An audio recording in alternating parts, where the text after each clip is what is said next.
Buenos días y bienvenidos.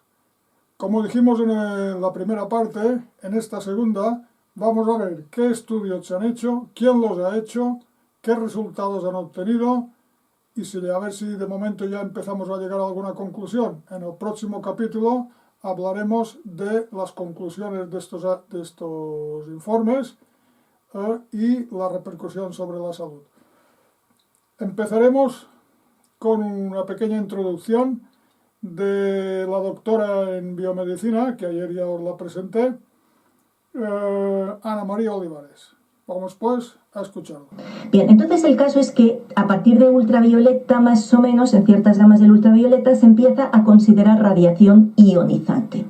Pero todo lo que tiene menos energía que esas radiaciones, la energía va proporcional a la frecuencia, por tanto, todas las frecuencias más bajas del ultravioleta, pues no son ionizantes. ¿Y qué significa básicamente que no son ionizantes? Pues que no hacen nada. No pueden arrancar partículas de la materia, no pueden modificar la materia, pues entonces es que no hacen nada. Como mucho, hombre, no hacen nada. Vamos a ver. Todos nos hemos puesto bajo el sol en algún ratito y vemos que nos calentamos. Entonces sabemos que el infrarrojo calienta. Y sabemos que las microondas calientan, porque para eso las utilizamos en el horno. Es decir, no hacen nada. Vamos a decir que básicamente lo único que hacen es calentar. Y entonces ahí empezó uno de los grandes problemas. Se empezó a considerar radiaciones ionizantes. Sí, peligro. Vamos a empezar a legislar y vamos a medir a todo profesional que lo esté utilizando. Le ponemos su dosímetro para estar seguros que no se pasan de la dosis. Radiación no ionizante, no pasa nada, porque como mucho va a calentar y ya está. Así que eso lo utilizamos para calentarnos la comida a la hora de comer y se acabó. Y ahora viene el punto 2 que os quería contar, para que podáis entender la historia entera. La primera es que conocieron las radiaciones ionizantes y lo que no era ionizante, como no es ionizante no hay problema. Pues resulta que por lo visto sí que se han hecho estudios.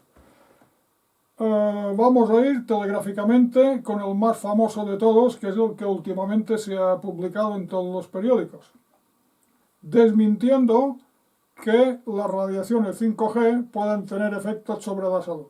Cuando una cosa se desmiente tan globalmente, yo ya empiezo a ponerme en guardia. Pero no vamos a precipitar las cosas, vamos a ponerlas en plan objetivo y yo he ido a las fuentes. De manera que he mirado quién ha hecho este estudio y qué es lo que dice este estudio.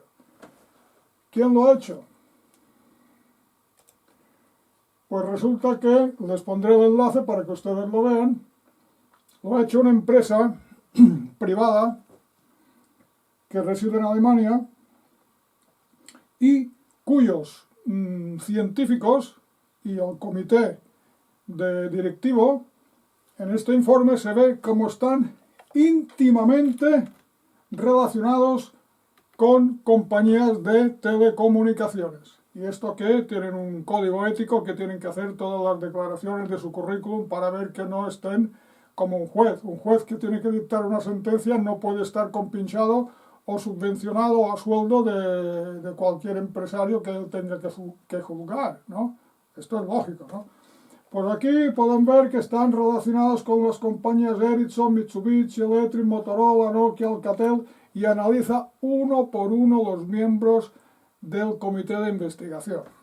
Esto ya es altamente sospechoso. Los científicos que realmente justifican, porque creo que ustedes estuvieron aquí hace unos días, organizado por Telefónica, a un grupo de científicos de un organismo que hay en España que se llama CECARS, que se encarga del control de estos, de decir que no pasa nada. Pues aquí, en esta viñeta de aquí abajo, sacado del Washington Post, es decir, cuando usted tenga un problema, encuentre al científico que le pueda consultar y que pueda manejar perfectamente. Yo creo que esto sucede.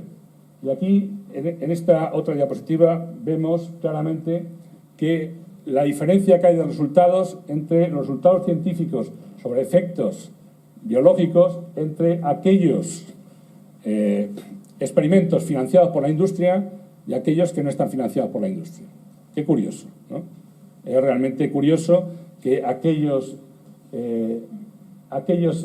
experimentos que han sido financiados por la industria encuentran menos efecto y en cambio los no financiados por la industria de forma independiente encuentran efecto. Esto es preocupante y ya hay muchos científicos que se preguntan hacia dónde vamos en el sistema 5G y cuáles van a ser las implicaciones. Y hay varios papers, pocos. Debo decir que hay pocas publicaciones sobre el tema todavía, pero ya hay muchas personas que se están preguntando hacia dónde vamos. Entonces me fui al estudio científico de este centro que se dice, está abreviado, ICNIRP. Me lo tuve que leer un montón de veces, porque decía, no puede ser, esto es un lenguaje más o menos científico, que yo más o menos lo entiendo, claro, tuve que traducirlo, pero llegué a un momento que dije, me estarán diciendo tonto, así de claro, ¿no? Me están diciendo que soy imbécil, pero decía, no puede ser, unos científicos que a mí me digan esto, deben ser personas serias. Bueno, empiezan diciendo que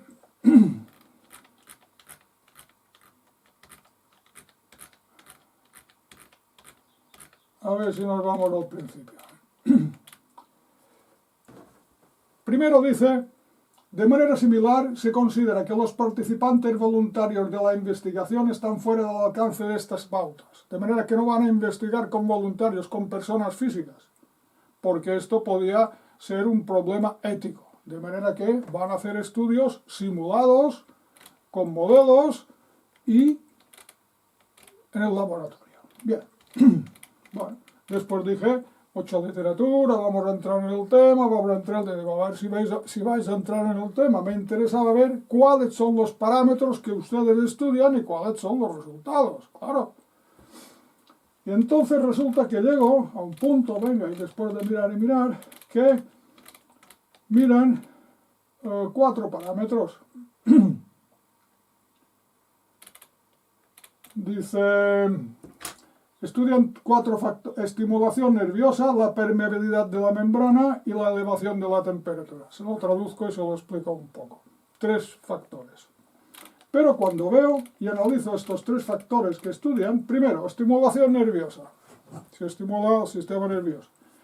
Dice que, como estas radiaciones no elevan la temperatura, pues no afectan al sistema nervioso. Pero claro. Bueno. Permeabilidad de la membrana. Lo mismo. Como no elevan la temperatura, pues no afectan a la permeabilidad de la membrana. Joder. Bueno, digo, vamos a llegar a la temperatura. Elevación de la temperatura. Bueno, y entonces habla aquí que la legislación internacional dice que como máximo tiene que ser 1 grado de elevación de la temperatura. Y como estas radiaciones se sabe por los modelos que han hecho que no eleva la temperatura más de 1 grado, pues no son perjudiciales. Bueno. Y ahora aquí me dicen otra vez que, me dicen que yo soy tonto, me dicen. Por ejemplo, un calentamiento suave puede ser agradable si una persona tiene frío, pero desagradable si está muy caliente.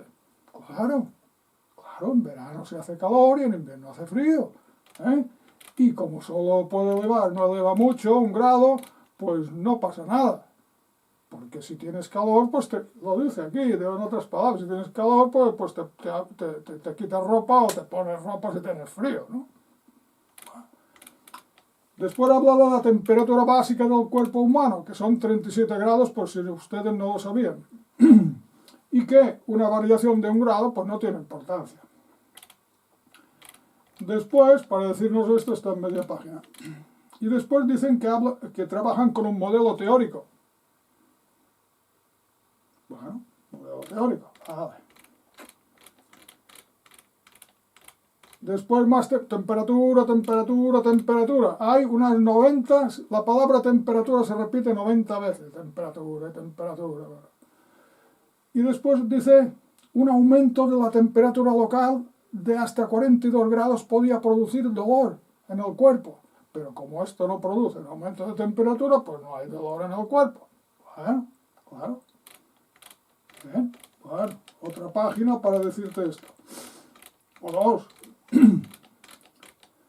Temperatura rápida elevada. Dice, en un momento dado que, supongamos, que te ponen el teléfono y se te sube la temperatura a 1 grado, este grado pues se disipa en el cuerpo y se reabsorbe y no pasa nada. Bien, otra página. Y así, yo no quiero aburrirles, léanselo, si lo quieren leer, pero se les va a poner, se van a poner muy nerviosos, que es lo que me pasó a mí. Ya me puse nervioso, digo, coño, tanta temperatura, joder, que a mí se me está subiendo la temperatura, coño. A ver si habéis de hablar de otra cosa. Y no, ya no hablo más. Entonces, yo me quedé muy... En fin, que no sabía ni qué pensar. Digo, ¿es que yo soy tonto o que no puedo entender esto? Hasta que conocí a la señora que nos acaba de hablar, doctora en bioquímica, Ana María Oliva, y le pedí su opinión. Y ahora vamos a ver qué opina sobre esto. A ver si nos aclara un poco esto de la temperatura, porque yo, la verdad, es que quedé frío, como dice. En fin, lo que yo quería deciros es que el segundo gran problema que tenemos es que se consideró que los cuerpos eran poco menos que un globo lleno de agua saladita. ¿Y por qué eso es un problema? Hombre, pues es evidente, porque estamos no teniendo en cuenta absolutamente nada de la verdadera fisiología del cuerpo humano, no de la parte bioquímica, que esa se conoce bastante bien, sino de la parte de lo que yo llamo la fisiología electromagnética. Esa es la gran desconocida. Así que aquí tenemos a nuestros seres humanos convertidos en un puro globo lleno de agüita conductora, a través de la cual yo puedo medir fuera una serie de señales que además sé que pase lo que pase, lo único que va a poder pasar a malas es que se caliente. ¿Por qué? Porque al final eres solo un globito lleno de agua conductora. Eres solo un volumen conductor de algo que es capaz de conducir la electricidad, pero nada más. Por tanto, lo único que merece la pena regular es el SAR. La Specific Absorption Rate, la tasa de absorción específica que tiene que ver con esa capacidad de calentarse que va a tener ese tejido. ¿Por qué esto es tan crucial? Fijaros de dónde vengo. Por un lado, todo lo que sea no ionizante, no pasa nada. Por otro lado, el ser humano es un puro saco bioquímico que vamos a poderlo comparar como un globito lleno de agua. Y aunque eso os parezca una caricatura, que lo es de la manera que lo estoy explicando para que lo entendáis, es más real de lo que os podáis creer. Porque cuando nosotros vemos estas gráficas tan bonitas del estudio, por ejemplo, de la telefonía móvil sobre una persona, ¿qué es lo que estamos mirando? La temperatura, el calentamiento del tejido. Porque estamos considerando que incluso el cerebro, que todos sabemos que el cerebro funciona eléctricamente, estamos olvidándonos de la electricidad del cerebro y estamos solo teniendo en cuenta que el cerebro es un globito lleno de agua, que en este caso se puede calentar o no. Eso es exactamente lo que estamos modelizando y lo que estamos estudiando. Para que veáis aquí, fijaros qué maravilloso. Esto es un Phantom, que es una especie de equivalente, en este caso, de un pecho femenino. Es un breast Phantom, al cual se le está testando ante microondas. Así que, mujeres, saber que la manera en la que se está testando nuestro cuerpo es comparándonos con una cazuelita llena de agua. Y a partir de ahí estamos viendo qué es lo que pasa, se está estudiando qué es lo que pasa. Pero si esto os parece realmente terrible, que al menos a mí me lo parece, ahora mirar esto. Así es como se estudia el efecto de los teléfonos móviles sobre las personas. Sí, esto eres tú. Una bañera llena de agua saladita. Y así es como se está estudiando si tú vas a sufrir o no algún efecto debido a la radiación de ese teléfono. Es tal cual. Y a veces nos creemos que las cosas son un poco más modernas porque vemos softwares muy bonitos. ¿Qué está haciendo en este caso? Bueno, sí, vamos a decir, hay veces que se hace simulación. La simulación por ordenador, en este caso lo que estás utilizando son capitas. Dices, la primera piel mide tanto y es de este material con esta conductividad. Y la siguiente es una capita que va a ser solo de grasita. Y la otra es un poquito de hueso. Y la otra, pero es igual, lo único que haces es que en vez de tener un globo lleno de agua, tienes un globo lleno de diferentes tipos de agua. Pero lo único que miras es lo mismo. Es si se calienta o no se calienta y cuánto se va calentando en cada una de las partes. No me digáis que no es bastante asombroso. No me digáis que no es sorprendente que lo único con lo que se te compara es como, perdón, una bañerita llena de agua o un globito lleno de agua. También he pedido opinión al doctor en medicina Ceferino Maestu, director del Laboratorio de Bioelectromagnetismo de la Universidad Politécnica de Madrid, para que nos dé su opinión sobre este tema. Vamos pues a escuchar. Muchos científicos, entre los que yo me encuentro, estamos preocupados, hemos firmado diferentes documentos de llamamiento a la sociedad sobre los posibles riesgos de esta tecnología nueva, de esta nueva densidad de potencia a la que nos vamos a ver sometidos, de la que no sabemos prácticamente nada, que no conocemos ni hay experiencias realizadas en ningún nivel para conocer qué supone esa densidad de potencia. Fíjense ustedes que en las universidades se estudia siempre en modelos, modelados, y con una o dos fuentes radiantes. Pero nadie ha estudiado cuando hay miles, millones de fuentes radiantes simultáneas. Nadie ha estudiado cuál es el problema. El problema es infinitamente complejo y nuestro sistema es único para recibir todas esas señales. Por tanto, el incremento que se va a producir un incremento masivo, además, por otra razón, porque el modelo de frecuencia y de uso de la banda, que va a ser un ancho de banda mucho mayor, va a permitir que se transporte información de muchos tipos, solamente en el mismo canal. Es decir, va a haber menos canales, va a haber muchas más bandas de frecuencia y esa información va a tener más potencia constantemente. Todo ello va a crear un nuevo espectro electromagnético. De lo que hemos visto hasta ahora, lo que sabemos ahora, si es cierto lo que anuncian, cambia radicalmente la situación. Y evidentemente a algunas ciudades, en este caso Segovia, le ha tocado ser conejillo de indias de este nuevo desarrollo. Le ha tocado ser los que van a experimentar en sus ciudadanos si realmente esto tiene alguna consecuencia. Ya sabemos en algunas publicaciones que según se incrementa la frecuencia, se incrementa la tasa SAR de exposición de la población. Quiere decir que solamente con subir la frecuencia a las mismas potencias vamos a aumentar la dosis de penetración que tienen nuestras señales.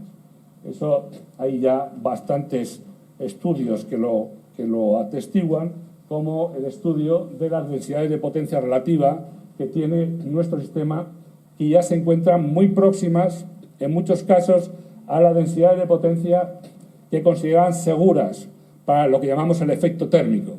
Como saben ustedes, los efectos descritos o que están admitidos por toda la comunidad es que el único efecto plausible de las microondas o de las ondas milimétricas en este caso es el incremento de temperatura de los tejidos.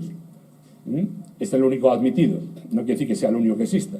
En mi opinión hay 4 o 5 más, pero el único admitido es este, y sobre ese criterio establecieron unos límites de densidad de potencia máximos para la población, considerando que ese es el nivel, digamos, aceptable de efecto sobre la salud, el incremento de 1 grado de temperatura del tejido próximo.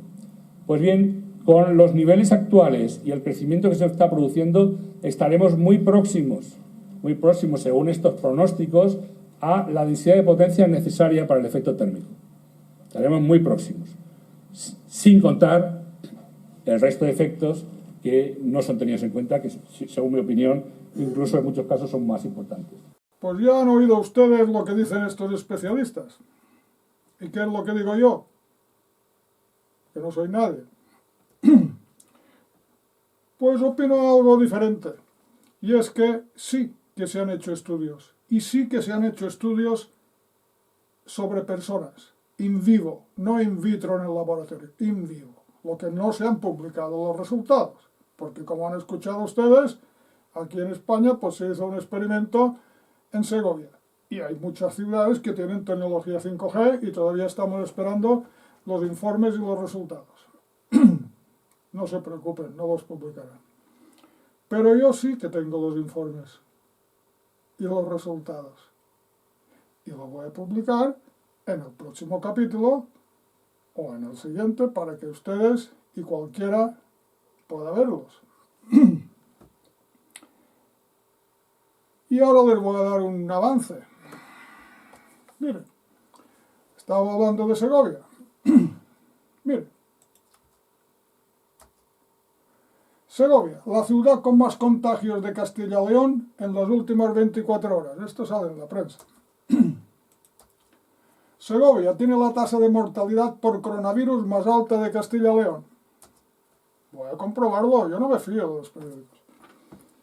La tasa de mortalidad por 1000 habitantes, el día que lo miré, creo que era 8 de abril, 8 por 1000 habitantes de contagios 8,12. En España 3,24.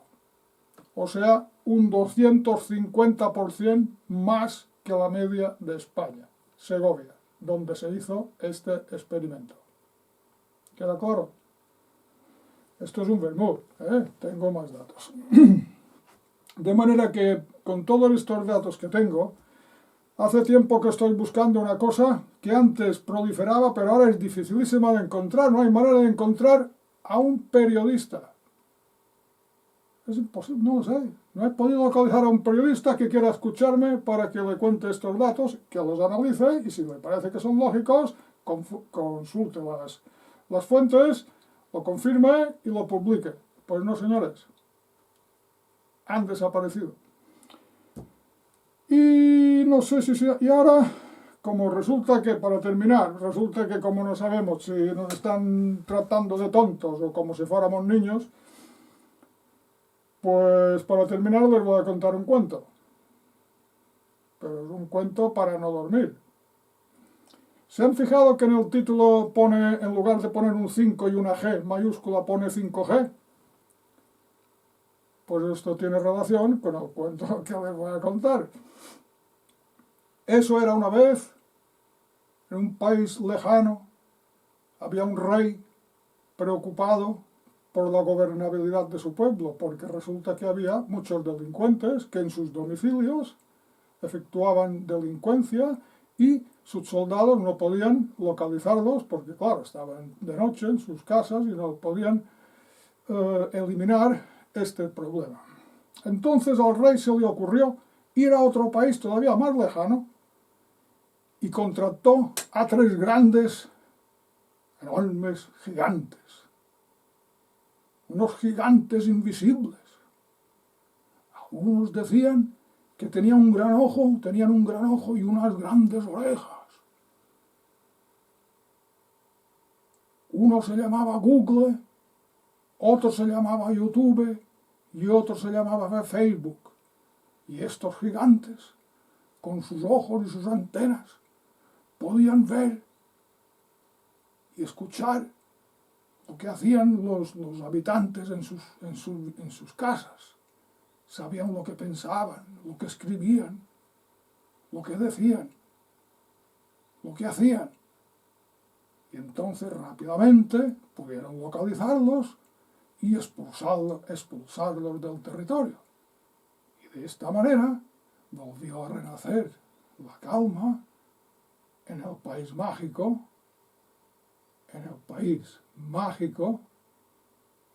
de Digitilandia. Y así todos fueron felices y comieron perdices.